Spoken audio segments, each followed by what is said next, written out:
The recitation of this Christian anthem every sitting day may not be the benign feel-good ritual it is to be. I'm going to say that 16 members of this Legislative Council may want to desperately retain it and the rest perhaps don't. Those members will say that their electorates, their constituents are very religious, and that's fine. Although the stats I quoted earlier suggest that Victorians are not as religious as those members may think.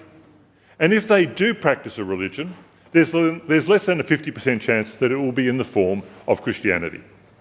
And yet, in this place, our state's most important democratic institution, we deliberately privilege one religious worldview over all others.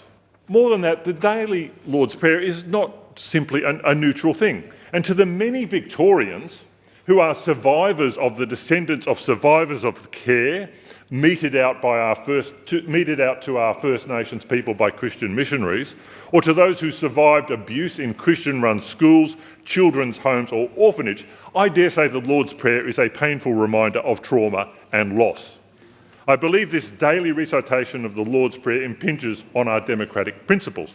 The separation of church and state is a fundamental element of a liberal democracy, and it's not just an American thing.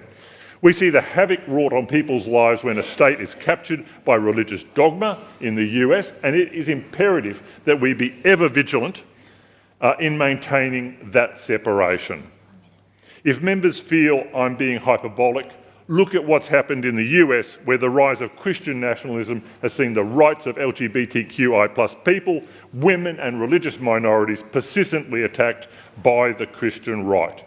And Australia is not immune to this sort of corrosion.